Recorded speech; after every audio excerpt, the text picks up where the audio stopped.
So আজি সৰুকৈ এটা ব্লগ শ্বুট কৰিম বুলি ভাবিছোঁ। একচুৱেলি আজি হাজবেণ্ডে বনাব মাংস, সো তাকে দেখাওঁ আপোনালোকৰ লগত। অলৰেডি কামটো ষ্টাৰ্ট কৰি দিলে, মানে আমাৰ পিঁয়াজ বিলাহী এইবিলাক কাটিলে আৰু মাংস চাংস ধুই থোৱা আছে। চিকেনৰ বনাব আৰু লগতে মাৰ লগত পাকঘৰতে লাগি আছে, কাকো সোমাবলৈ দিয়া নাই। সো এতিয়া যাওঁ পাকঘৰলৈ।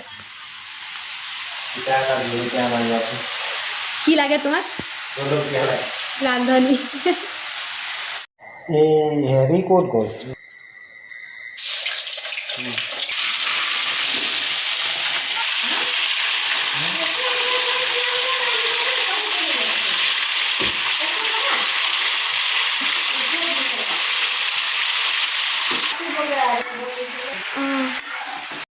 বুঢ়া মানুহ পিঁয়াজ কাটিব বিলাহী আৰু এইফালে মছলা।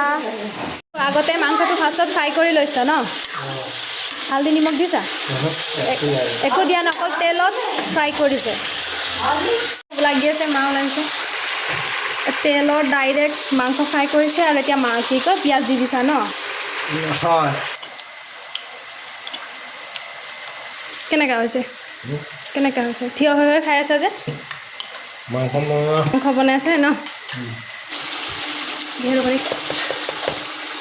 এতিয়াহে নিমখ দিছে দেই, আৰু অকণমান লাগিব নেকি নিমখ?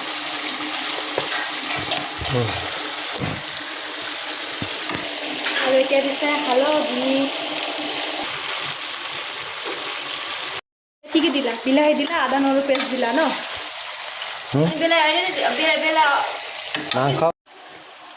সব মছলা আছে ন ইয়াতে ন? ধনিয়া দিছে, লাষ্টত দিবা নেকি? এতিয়া গোটেই মছলাখিনি গৰম পানী দি দিছে, তাৰপিছত এইখিনি মছলা এতিয়া দিব মাংস। চ' ফ্ৰেণ্ডছ, এতিয়া মাংসটো উতলি অকণমান পানীটো খাপ খালেই মাংসটো হৈ যাব। হ'ল চিকেন ৰেডি খাবলৈ।